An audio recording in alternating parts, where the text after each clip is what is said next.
Assalamualaikum warahmatullahi wabarakatuh. Hamdan wa syukran lillah, wassalatu wassalamu ala rasulillah, amma ba'd.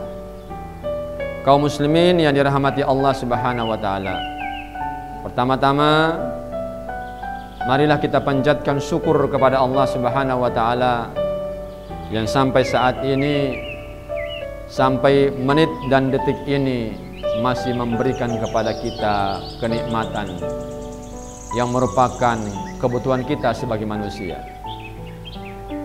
Salawat dan salam mudah-mudahan senantiasa Allah limpah curahkan kepada tauladan idola hidup kita, orang-orang beriman, baginda Rasul Muhammad sallallahu alaihi wasallam, sahabat, keluarga, dan semua orang yang mengimani, yang masih istiqomah mengimani apa yang beliau ajarkan, yaitu dinul Islam. Mudah-mudahan kita yang hidup di zaman terakhir ini pun tetap istiqomah dengan apa yang beliau ajarkan. Amin ya rabbal alamin.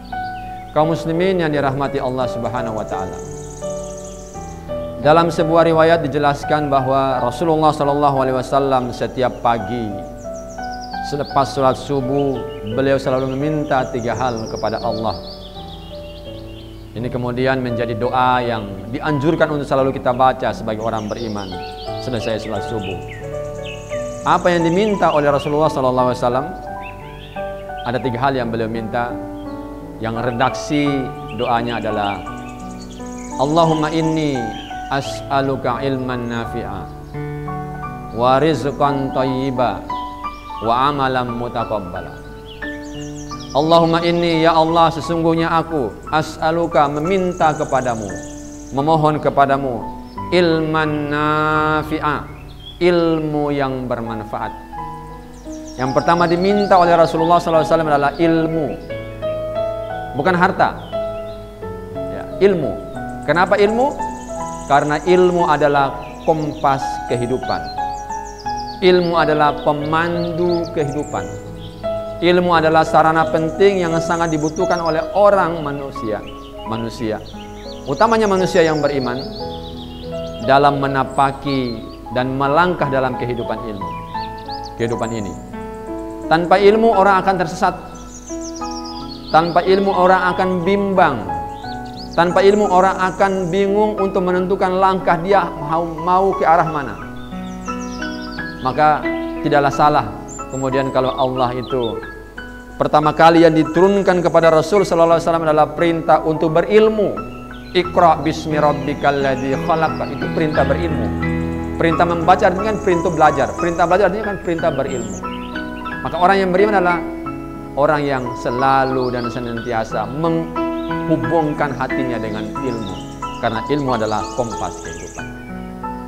Yang diminta pertama oleh Rasulullah SAW adalah ilmu. Ilmu yang bagaimana? Ilman nafi'a, ilmu yang bermanfaat.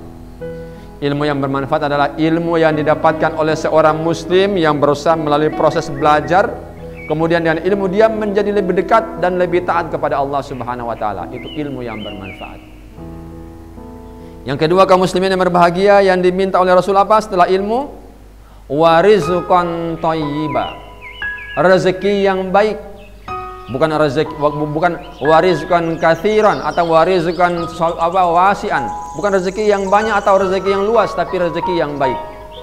Karena rezeki yang baik itu lebih penting bagi pribadi dan jiwa seorang muslim dibandingkan dengan rezeki yang banyak.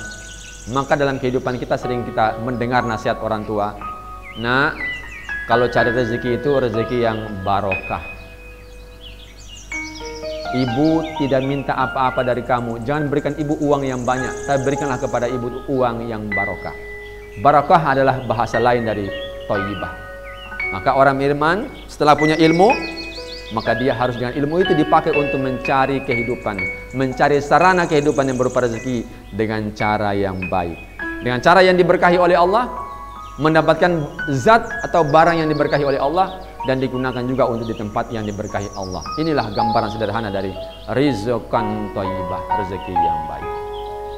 Yang ketiga, kaum muslimin yang dirahmati Allah Subhanahu wa taala adalah wa amalan mutaqabbala, ilmu amal soleh, perbuatan baik yang diterima oleh Allah Subhanahu wa taala. Ada 3 syarat agar sebuah amal itu akan bernilai di hadapan Allah Subhanahu wa taala. Pertama, amal itu harus dilakukan dengan dasar iman.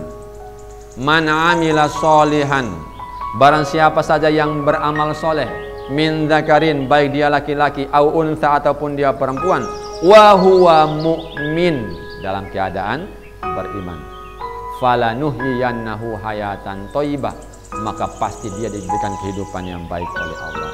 Amal soleh harus disari dengan iman. Yang kedua, agar amal itu menjadi amal yang mutaqabbala, diterima oleh Allah Subhanahu wa taala, amal ini harus dilaksanakan dengan ikhlas karena mencari ridho Allah Subhanahu wa taala. Tidak ada pretensi, tidak ada tumpangan, tidak ada keinginan lain selain mencari ridho Allah Subhanahu wa taala. Yang ketiga, kaum muslimin yang berbahagia, agar amal kita itu bisa menjadi amal yang mutaqabbala, maka harus ada contoh dari Nabi sallallahu alaihi wasallam. Man amila laisa amruna fahuwa raddun. Siapa saja yang beramal tanpa ada contoh dari kami, kata Nabi, adalah fahuwa raddun, maka dia tertolak. Maka mari kaum muslimin berbahagia, kita mengamalkan tiga ini. Setiap selesai salat subuh kita doa kepada Allah. Allahumma inni as'aluka ilman nafi'a wa rizqan thayyiba wa amalan mutaqabbala. Kalau kita hendak mendoakan orang banyak, tidak hanya diri kita, kita ganti domirnya atau kata gantinya inni menjadi inna, as'aluka menjadi nas'aluka. Sehingga kalau kita berdoa untuk diri kita, untuk orang tua kita, untuk istri kita, untuk anak-anak kita, atau untuk saudara-saudara kita yang seiman, maka doanya diganti dengan Allahumma inna nas'aluka ilman nafi'a wa rizqan thayyiba wa amalan mutaqabbala.